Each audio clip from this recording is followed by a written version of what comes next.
സുഖമായിട്ടിരിക്കുകയാണ്. അപ്പം നമ്മുടെ tea cake സീരീസിൽ ഇന്ന് നമ്മൾ ചെയ്യാൻ പോകുന്നത് ബീട്രൂട്ട് വാനില കേക്കാണ് കേട്ടോ. അപ്പം ബീട്രൂട്ടും വാനിലയും കൂടെ ചേർന്നിട്ടുള്ള കിടിലൻ കോമ്പിനേഷനാണ് നമ്മൾ ഇന്ന് ചെയ്യാൻ പോകുന്നത്. അപ്പോൾ ഒട്ടും സമയങ്ങളായി നോക്കാം നമുക്ക് എങ്ങനെയാണ് നല്ല കിടിലൻ ബീട്രൂട്ട് വാനില ടീ കേക്ക് തയ്യാറാക്കി എടുക്കുന്നതെന്ന്.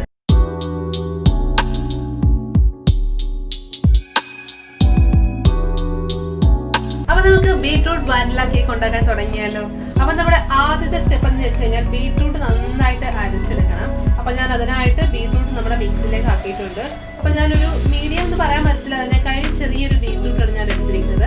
കാരണം നമ്മൾ ബീട്രൂട്ടിന്റെ ഫ്ലേവറും കൊടുക്കുന്നുണ്ട്, അതുപോലെ തന്നെ വാനിലയുടെ ഫ്ലേവറും രണ്ടും കൂടെ മിക്സ് ചെയ്തിട്ടാണ് നമ്മളിത് ചെയ്യാൻ പോകുന്നത്. അപ്പൊ അതുകൊണ്ട് തന്നെ ഞാനൊരു ചെറിയ ബീട്രൂട്ട് എടുത്ത് നമ്മുടെ മിക്സിയിലേക്ക് ജ്യൂസ് ആക്കി ഇട്ടിട്ടുണ്ട്. നമുക്ക് ആദ്യം നന്നായിട്ട് അരച്ചെടുത്തിട്ട് വരാം, അതിനുശേഷം ബാക്കി കാര്യങ്ങളൊക്കെ ചെയ്യാം. അപ്പൊ ഇത് നമ്മൾ നന്നായിട്ട് അരച്ചെടുത്തിട്ടുണ്ട്. അപ്പം നന്നായിട്ട് അരയ്ക്കാന്ന് വെച്ച് കഴിഞ്ഞാൽ നമ്മൾ വെള്ളം ചേർക്കാതാണ് അരച്ചത് കേട്ടോ. അപ്പൊ ഇതിലേക്ക് നമ്മൾ ഇനി ചേർക്കാൻ പോകുന്നത് ഓയിലാണ്. സൺഫ്ലവർ ഓയിൽ ഞാൻ എടുത്ത് വെച്ചിട്ടുണ്ട്. 1/4 കപ്പ് സൺഫ്ലവർ ഓയിൽ കൂടെ ആഡ് ചെയ്ത് കൊടുക്കാം. അപ്പൊ നിങ്ങൾ ബട്ടർ ചേർക്കുന്നുള്ളവരുണ്ടെങ്കിൽ ബട്ടർ 1/4 കപ്പ് മെൽറ്റ് ചെയ്ത് ചേർത്താലും മതി. അപ്പൊ നമുക്ക് സൺഫ്ലവർ ഓയിൽ കൂടെ ആഡ് ചെയ്തിട്ട് നന്നായിട്ട് ഒന്ന് പേസ്റ്റ് പോലെ അരച്ചെടുത്തിട്ട് വരാം. അപ്പൊ നമ്മൾ പേസ്റ്റ് പോലെ അരച്ചെടുത്തിട്ട് വന്നിട്ടുണ്ട്. നിങ്ങൾ കണ്ടോ, നല്ല ഫൈനായിട്ട് ഞാൻ അരച്ചെടുത്തിട്ടുണ്ട്. അപ്പൊ ഇത് നമുക്ക് മാറ്റി വെക്കാം. അതിനുശേഷം നമ്മുടെ ബാക്കി പണിയിലേക്ക് കിടക്കാം. മുട്ടയും പഞ്ചസാരയൊക്കെ ഒന്ന് ബീറ്റ് ചെയ്തെടുക്കാം. നമ്മുടെ അടുത്ത സ്റ്റെപ്പ് എന്ന് വെച്ച് കഴിഞ്ഞാൽ നമുക്ക് പഞ്ചസാരയും മുട്ടയും ഒന്ന് ബീറ്റ് ചെയ്തെടുക്കണം. അപ്പം മുട്ട ഉപയോഗിക്കാൻ താല്പര്യം ഇല്ലാത്തവരാണെങ്കിൽ അതിന് പകരം ഒരു 1/4 കപ്പ് തൈര് ഉപയോഗിച്ചാലും മതിയാവും കേട്ടോ. പുളിയില്ലാത്ത തൈര് എടുക്കണേ. അപ്പൊ നമുക്ക് എന്തായാലും ഒരു മുട്ട നമ്മുടെ മിക്സിയിലേക്ക് ആഡ് ചെയ്ത് കൊടുക്കാം. ഇനി നമുക്ക് ഇതിലേക്ക് 1/2 കപ്പ് പഞ്ചസാര കൂടെ ചേർത്ത് കൊടുക്കാം. നന്നായിട്ടൊന്ന് അടിച്ചെടുത്തിട്ട് വരാമേ. അപ്പൊ നമുക്ക് മിക്സിയിൽ വന്നിട്ട് നന്നായിട്ടൊന്ന് അടിച്ചെടുത്ത് ആ മുട്ടയുടെ മഞ്ഞ നിറയൊക്കെ ഒന്ന് മാറി വരുന്നത് ബീറ്റ് ചെയ്തെടുത്തിട്ട് വരാം. അപ്പൊ നമ്മള് മുട്ടയും പഞ്ചസാരയും ചേർത്ത് നന്നായിട്ട് ബീറ്റ് ചെയ്തെടുത്തിട്ടുണ്ട്. നമുക്കൊരു ബൗളിലേക്ക് മാറ്റാം. ഇതിലേക്ക് നമുക്ക് കുറച്ച് ഓയിലൂടെ ആഡ് ചെയ്ത് കൊടുക്കാം. ഓൾറെഡി നമ്മൾ ബീട്രൂട്ട് അരച്ച സമയത്ത് കുറച്ച് ഓയിൽ ചേർത്തിട്ടുണ്ടായിരുന്നു.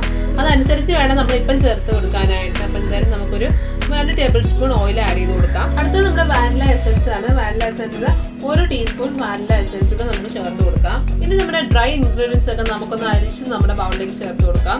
ഓൾറെഡി ഞാൻ മൈദ അരിച്ച് വെച്ചതാണ്. എന്നാലും നമുക്ക് മൈദ ഒന്നുകൂടെ ഒന്ന് അരിച്ച് നമ്മുടെ ബൗളിലേക്ക് ചേർത്ത് കൊടുക്കാം. ഇതിലേക്ക് നമുക്ക് 1 കപ്പ് മൈദ ചേർത്ത് കൊടുക്കാം. അടുത്ത് നമുക്ക് ബേക്കിംഗ് പൗഡർ ചേർത്ത് കൊടുക്കാം. Baking powder 1 teaspoon baking powder നമുക്ക് ആഡ് ചെയ്ത് കൊടുക്കാം. ബേക്കിംഗ് സോഡ ആണെങ്കിൽ 1/2 ടീസ്പൂൺ ബേക്കിംഗ് സോഡ മതിയാവും നമുക്ക്. ഇനി നമുക്ക് നന്നായിട്ട് അരിച്ച് ഒന്ന് നമ്മുടെ ബൗളിലേക്ക് ചേർത്ത് കൊടുക്കാം.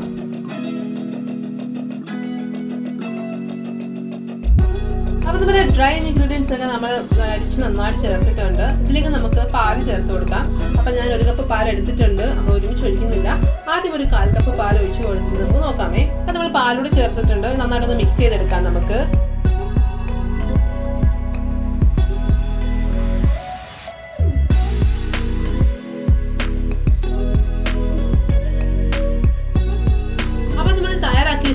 ബാറ്ററിൽ നിന്ന് പകുതി ബാറ്റർ മറ്റൊരു ബൗളിലേക്ക് ഒഴിക്കാം. അപ്പൊ നമ്മൾ തയ്യാറാക്കിയ കേക്ക് ബാറ്ററിൽ നിന്ന് പകുതി ബാറ്ററി ബൗളിലേക്ക് ആഡ് ചെയ്യാം. ഇതിലേക്ക് നമ്മൾ നേരത്തെ തയ്യാറാക്കി വെച്ച ബീട്രൂട്ടിന്റെ മിക്സർ അല്ലേ, അതുകൂടെ ആഡ് ചെയ്ത് കൊടുക്കാം.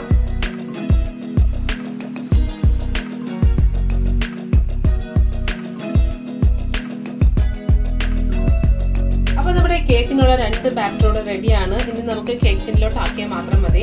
അപ്പൊ നമ്മുടെ ബാറ്ററി നല്ല ബീട്രൂട്ട് എല്ലാം ചേർന്നിട്ട് ബീട്രൂട്ടിന്റെ റെഡ് കളർ അല്ലേ, നല്ല കളർ വന്നിട്ടുണ്ട് നമുക്ക്. അപ്പൊ നിങ്ങൾ ഉപയോഗിക്കുന്ന ബീട്രൂട്ട് ചിലപ്പോൾ നമ്മൾ വാങ്ങുന്ന ബീട്രൂട്ടിന് അത് കുറച്ച് വൈറ്റിഷ് ഉള്ള ബീട്രൂട്ട് കാണുമായിരിക്കും അല്ലേ. അപ്പൊ അങ്ങനെയാണെങ്കിൽ കുറച്ച് കൂടുതൽ ചേർക്കേണ്ടി വരും, എന്നാലേ ഇത്ര നല്ല കളർ വരത്തുള്ളൂ. അപ്പൊ ഞാനിപ്പോൾ എടുത്ത ബീട്രൂട്ട് എന്ന് വെച്ചാൽ നല്ല ചുമന്ന കളറിൽ നല്ല ബീട്രൂട്ട് ആയിരുന്നു. അതുകൊണ്ടാണ് നമുക്ക് കുറച്ച് ചേർത്തപ്പം തന്നെ, ചെറിയൊരു ബീട്രൂട്ട് ചേർത്തപ്പം തന്നെ ഇത്ര നല്ല കളർ ലഭിച്ചത് കേട്ടോ. അപ്പൊ അതനുസരിച്ച് നിങ്ങളൊന്ന് ബാലൻസ് ചെയ്തേക്കണേ. അപ്പൊ ഇനി നമുക്ക് നേരെ കേക്ക് ടിന്നിലേക്ക് ഒഴിച്ച് സെറ്റാക്കി എടുക്കാം നമുക്ക്. അപ്പൊ നമ്മുടെ കേക്ക് ടിൻ ഞാൻ സെറ്റാക്കി എടുത്തിട്ടുണ്ട്. അപ്പൊ ഞാനിവിടെ ബാറ്റർ ഒഴിക്കാൻ പോകുന്നതെന്ന് വെച്ചാൽ ആദ്യം കുറച്ച് നമ്മുടെ വാനില ഫ്ലേവർ ഒഴിക്കും, പിന്നെ കുറച്ച് ബീട്രൂട്ടിന്റെ, പിന്നെ വാനിലയുടെ, അങ്ങനെ കുറച്ച് ലെയറായിട്ട് ഞാൻ ഒഴിക്കാൻ പോകുന്നത്. നിങ്ങൾക്ക് രണ്ടും രണ്ടായിട്ട് ഒഴിക്കണമെന്നുണ്ടെങ്കിൽ അങ്ങനെ വേണമെങ്കിലും ഒഴിച്ചെടുക്കാം കേട്ടോ.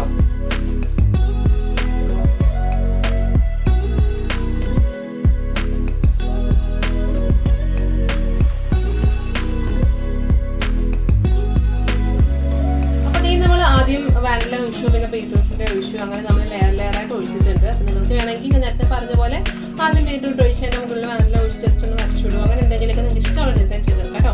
അപ്പോൾ ഇനി ഞാൻ ജസ്റ്റ് ഒരു സീബ്ര പോലെ ഇങ്ങനെ ലൈൻ വരാനായിട്ട് ഞാൻ ഇങ്ങനെ ഒരു ട്യൂബ് പിക്ക് വെച്ചൊന്നുകൊണ്ടൊന്ന് വരച്ചു വിടുന്നുണ്ട്. സിക്സാക്ക് പോലെ ഒന്ന് വരച്ചു വിടുന്നുണ്ട്.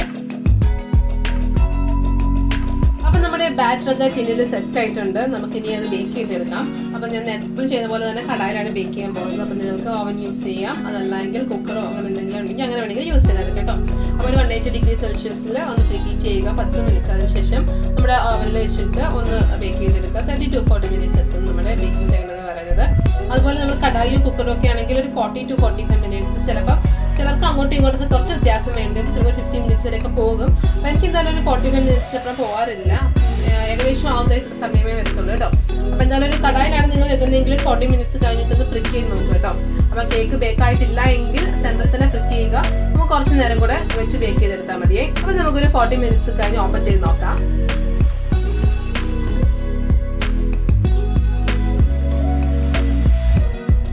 അപ്പോൾ നമ്മൾ 45 മിനിറ്റ്സ് എടുത്ത് കേട്ടോ. ഞാൻ ഓപ്പൺ ചെയ്തപ്പോൾ 45 മിനിറ്റ്സ് തുറന്ന് നോക്കിയപ്പോൾ നമ്മുടെ കേക്ക് നല്ല പെർഫെക്റ്റ് ആയിട്ട് വന്നിട്ടുണ്ട്.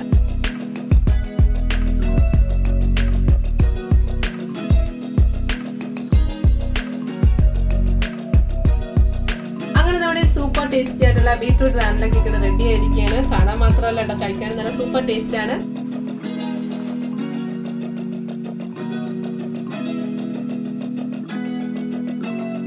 അപ്പൊ എങ്ങനെയുണ്ടായിരുന്നു നമ്മുടെ ബീട്രൂട്ട് വാനില കേക്ക്? അടിപൊളിയായിട്ടില്ലേ? അപ്പൊ നല്ല സൂപ്പർ കേക്കാണ് കേട്ടോ. അപ്പൊ നിങ്ങൾക്ക് കളർഫുൾ ആയിട്ട് നല്ലൊരു കേക്ക് പ്രിപ്പയർ ചെയ്തെടുക്കാൻ പറ്റും. അപ്പൊ നമ്മള് ബീട്രൂട്ട് ഉപയോഗിച്ചുകൊണ്ട് തന്നെ കുറച്ച് മേർജ് ആയി പോയിട്ടുണ്ട്. അതല്ലാതെ വേറെ പ്രശ്നമൊന്നുമില്ല. നമ്മുടെ കേക്കിന് നല്ല ടേസ്റ്റും ആണ്. അപ്പൊ ബീട്രൂട്ടിന്റെ അങ്ങനെ ടേസ്റ്റ് ഹൈലൈറ്റ് ചെയ്ത് നിൽക്കിട്ടൊന്നുമില്ല. എന്നാൽ നല്ല ഒരു കോമ്പിനേഷൻ ആണ്. ട്രൈ ചെയ്ത് നോക്കുക.